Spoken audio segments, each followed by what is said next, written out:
अस्सलामुअलैकुम। जैसा कि मैंने आपको बताया था कि एंडोस्केलेटन की तीन टाइप्स होती हैं, एक्सोस्केलेटन, हाइड्रोस्टैटिक स्केलेटन और एंडोस्केलेटन। ह्यूमंस में जो पाया जा रहा है वो है एंडोस्केलेटन। और फिर मैंने आपको ये भी बताया कि endoskeleton is comprises bones and cartilage. Bones and cartilage का डिफरेंस आपको मैंने बता दिया था कि bones are hard and inelastic, जबकि कार्टिलेजेस जो होती हैं वो हार्ड एंड इलास्टिक होती हैं। उसके अलावा प्रोटीन का फर्क होता है, फाइबर्स का। तो ये सारी चीजें। और फिर अब जैसे ही स्केलेटन मौजूद होता है तो लाजमी तौर पे स्केलेटन में कुछ डिफॉर्मिटीज भी होती हैं या कुछ डिजीजेस भी होती हैं। आज हम उन्हीं चीजों के को लेकर पढ़ेंगे। और इसी के साथ साथ मैं हूं तला सलीम और मैं बात कर रहा हूं वी ट्यूशन से, जो कि है पाकिस्तान का पहला free of cost learning platform. Second year biology, zoology और लेक्चर 5 आज हम पढ़ेंगे सपोर्टेड मूवमेंट का, which is the deformities of skeleton. तो ये सारी आज की लेक्चर आउटलाइन है। अब सबसे पहले तो जो भी डिफॉर्मिटीज हैं, डिफॉर्मिटीज क्या होती हैं? डिफॉर्मिटीज कहलाती हैं कि कोई भी चीज जिसके असल हाल जो अपनी असल हालत में ना रहे, उसमें कोई चेंजेस आ जाए। अच्छा, चेंजेस नॉर्मल चेंजेस नहीं, मतलब ये कि चेंजेस वो जो नुकसानदेह हो, ये सारी चीजें कहलाती हैं डिफॉर्मिटीज। अब डिफॉर्मिटीज की मैं बात करूं तो डिफॉर्मिटीज तीन तरह की होती हैं: जेनेटिक, हार्मोनल और न्यूट्रिशनल। जेनेटिक का मतलब ये है जो हेरिडिटी यानी विरासत में आए, पेरेंट्स टू ऑफस्प्रिंग आए, वो जेनेटिक है। हार्मोनल क्या है कि अगर हार्मोन्स की डेफिशिएंसी या हार्मोन्स के ज्यादा होने की वजह से हो जाए। हार्मोन्स क्या है? केमिकल मैसेंजर जो कि कौन रिलीज करते हैं? ग्लैंड्स। और फिर तीसरी डिफॉर्मिटी जो होती है वो होती है बाय द न्यूट्रिशनल। तो ये न्यूट्रिशनल को माल न्यूट्रिशन भी कहते हैं, यानी ये कि ग़िज़ाइयत में कमी या ग़िज़ाइयत सही से आपकी बॉडी एडजस्ट ना कर सके, वो न्यूट्रिशनल में आ जाते हैं। जेनेटिक में तीन डिजीजेज आती हैं: cleft palate, microcephaly and osteo arthritis. Hormonal में ऑस्टियोपोरोसिस, जबकि न्यूट्रिशनल में रिकेट्स आती हैं। इसके अलावा भी मल्टीपल डिजीजेस और मल्टीपल डिसऑर्डर्स होते हैं, लेकिन आपकी बुक में यही मेंशन्ड है, तो हम इन्हीं को डिस्कस करते हुए चलेंगे।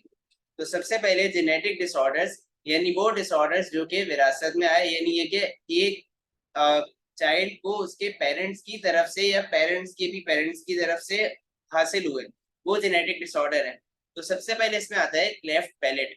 क्लेफ्ट पैलेट का ये होता है कि अगर आपके अपर लिप यानी ये हिस्सा, इसके टिश्यूज या फिर माउथ, इन दोनों के टिश्यूज आपस में कंप्लीटली जॉइंट ना हो, तो ये कहलाता है क्लेफ्ट पैलेट। इसकी वजह से क्या होता है, जब कंप्लीटली जॉइंट नहीं होंगे तो एक स्पेस रह जाएगी, कैविटी रह जाएगी, जिसे बेसिकली क्लेफ्ट कहते हैं।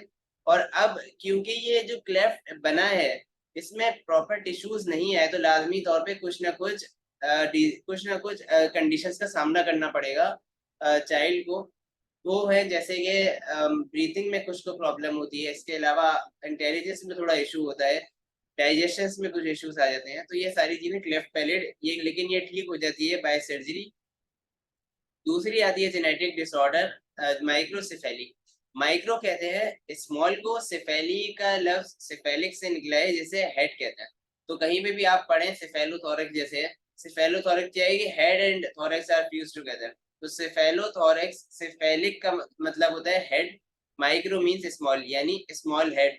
तो अब अगर आप कोई ऐसा इंडिविजुअल जिसका ऐसे इंडिविजुअल जिनको जो माइक्रोसेफेली का सामना करते हैं, तो उनका सर छोटा हो रह जाता है बनिस्बत as compared to the normal size of head.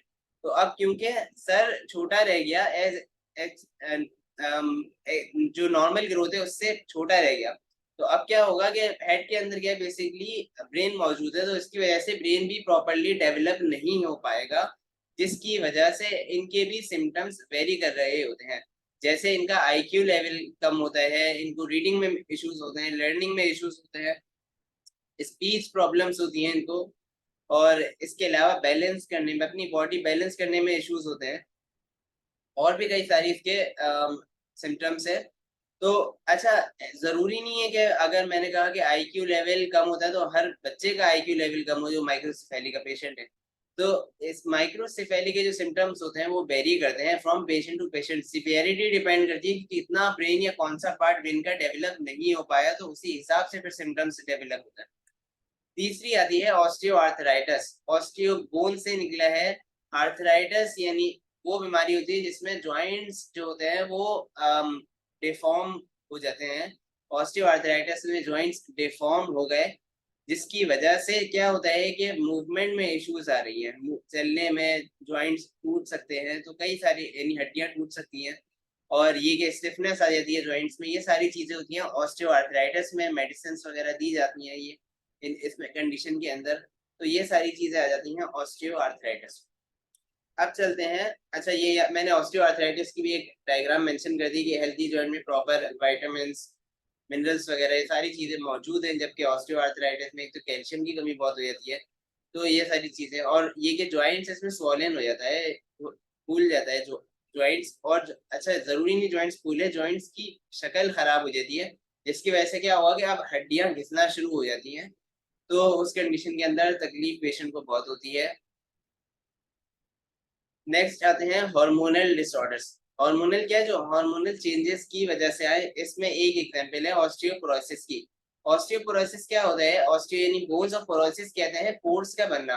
तो ये वो कंडीशन है जिसके अंदर बोन्स पोरस हो जाती हैं और वीक हो जाती हैं। अब पोरस का मकसद क्या है कि इस डायग्राम में आप देखें, ये एक नॉर्मल बोन है और ये एक ऑस्टियो पोरेटिक पेशेंट की बोन है। अब इसमें देखें दोनों में क्या फर्क है कि इसके अंदर आपको ज्यादा पोर्स नजर आ रहे हैं, यानी हड्डी खाली खाली नजर आ रही है।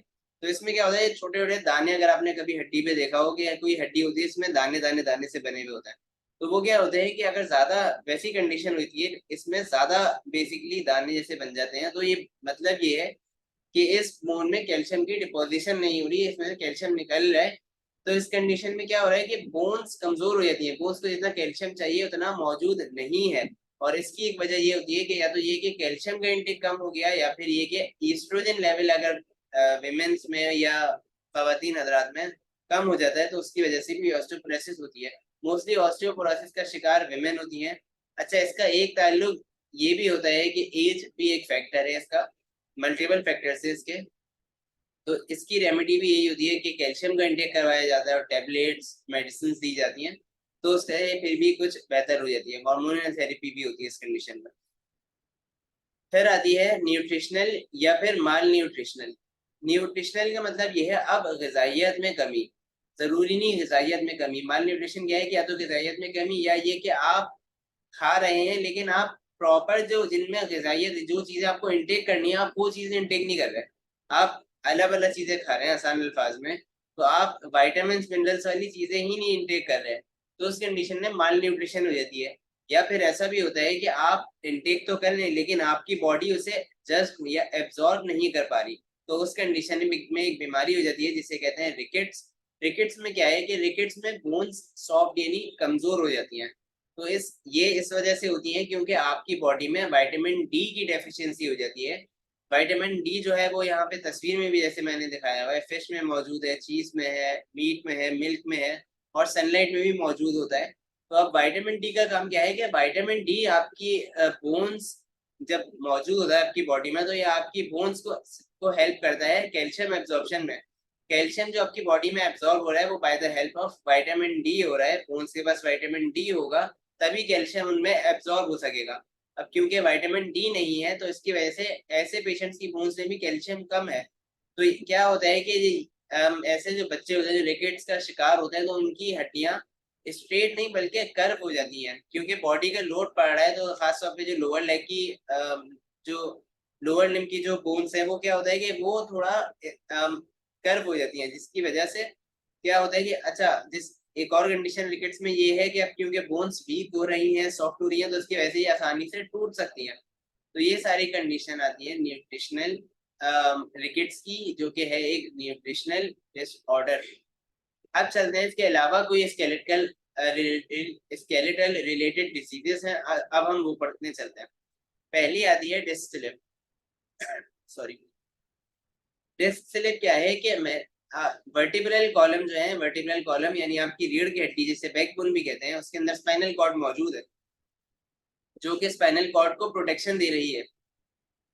ये वर्टिब्रल कॉलम यानी वर्टिब्री है मुख्तलिफ, और हर वर्टिब्री के दरमियान आपको ये ब्लू से नजर आ रहा होगा, ये एक डिस्क होती है जिसे कहते हैं, जो डिस्क होती है, ये डिस्क जो होती है वर्टिब्रल डिस्क कहलाती है। ये डिस्क का काम ये है कि ये एक हड्डी को दूसरी हड्डी से घिसने नहीं देगी, और ये कि आपकी स्पाइनल कॉर्ड सेफ रहेगी। तो अब क्योंकि डिस्क स्लिप का मतलब क्या है, स्लिप क्या कहते हैं कि हिलना, तो डिस्क स्लिप में क्या है कि डिस्क स्लिप हो जाती है थोड़ी, जिसकी वजह से क्या होता है कि उस जगह की जो स्पाइनल कॉर्ड होती है वो प्रेस दबना शुरू हो जाती है। अब स्पाइनल कॉर्ड जब दबती है तो जिस एरिया में वो बेसिकली डिस्क स्लिप हुई है उस एरिया की स्पाइनल कॉर्ड में दर्द होना शुरू हो जाएगा। मोस्टली क्या है कि ये अपर रीजन की तरफ, यहाँ पर इस तरफ ज्यादा दर्द तकलीफ होती है पेशेंट को।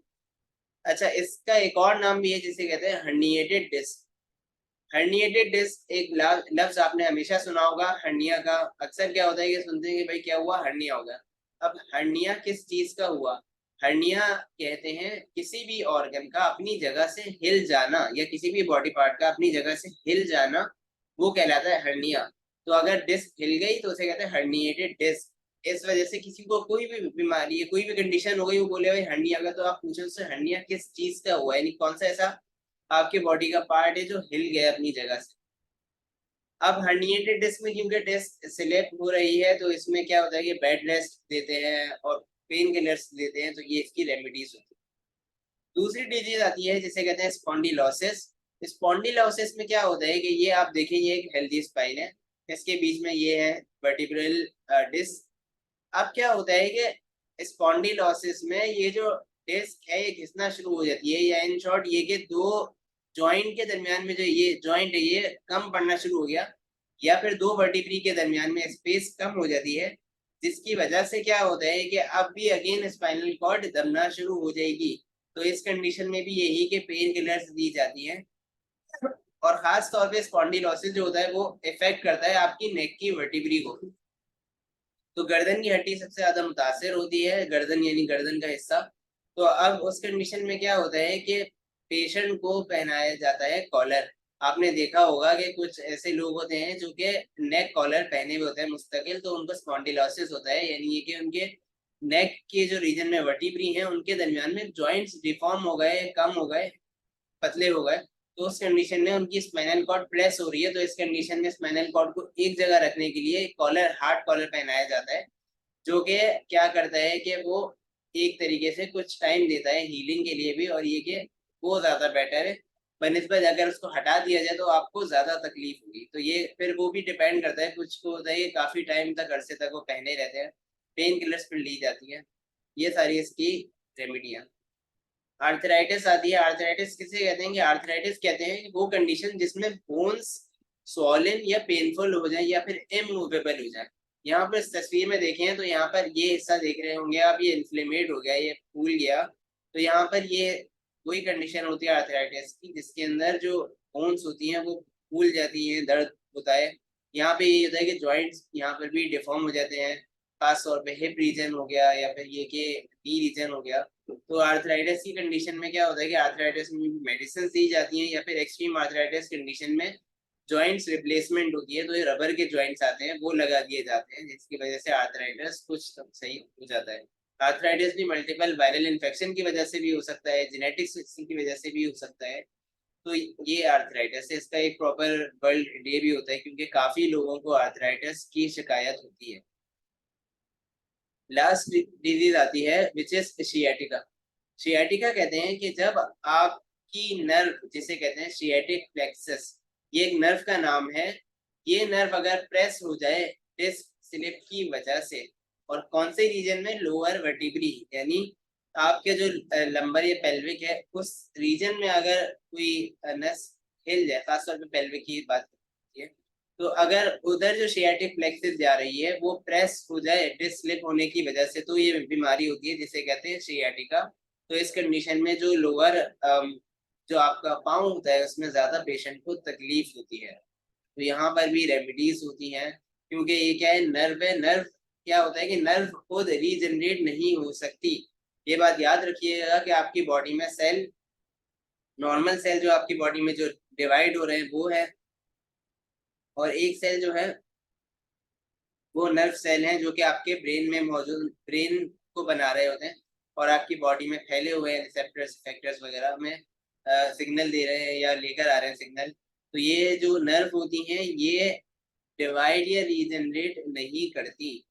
तो इसी वजह से अगर कोई पेशेंट जो होता है जो जिसको दिमाग की कोई बीमारी होती है या ये कि कोई गिर गया पेशेंट, तो एकदम से क्या होता है कि वो आहिस्ता आहिस्ता उसकी नर्व जो होती है वो कमजोर हो जाती है, या फिर ये कि किसी की नर्व अगर डैमेज हो गई बिना ही यानी कुछ लोग होता है गिरते हैं तो वो उनके गिरने की वजह से उनकी आंखों की नजर चली जाती है, तो ये कि नर्व अगर डैमेज हो गई तो वापस वो रीजनरेट नहीं हो सकती। तो ये एक कंडीशन है कि आप याद रखें कि नर्व कभी भी रीजनरेट नहीं होती। तो यहाँ तक के लेक्चर इतना ही था। इसके अलावा अगर आपको कोई भी क्वेश्चन हो तो आप हमसे पूछ सकते हैं ऑन व्हाट्सएप कम्युनिटी, वहां पर मैं अवेलेबल हूँ आपकी क्वेरीज को सॉल्व करने के लिए। उसके अलावा आप लेक्चर डाउनलोड कर सकते हैं हमारी वेबसाइट से which is vtutions.com, and you can also support us on different social platform. हमारे वी ट्यूशंस को सपोर्ट करें जो कि है पाकिस्तान का पहला free of cost learning platform. यहाँ पर आपको न सिर्फ बायोलॉजी बल्कि केमिस्ट्री, फिजिक्स और दीगर सब्जेक्ट्स के नोट्स, प्रेजेंटेशंस हमारी वेबसाइट पर अवेलेबल हैं, और इसके अलावा आपकी तैयारी करने के लिए क्विज़ेस भी मौजूद हैं। बाकी दीगर इसके के बुक के क्वेश्चन आंसर और पास्ट पेपर्स भी के सॉल्यूशंस भी हमारी वेबसाइट पर मौजूद हैं। हमारे चैनल को सब्सक्राइब करें और बेल आइकन पर क्लिक करें ताकि आप नई से नई वीडियो से आगाह हो सकें। तो फिलहाल के लिए मुझे दीजिए इजाजत, अपना बहुत ख्याल रखें। अल्लाह हाफिज।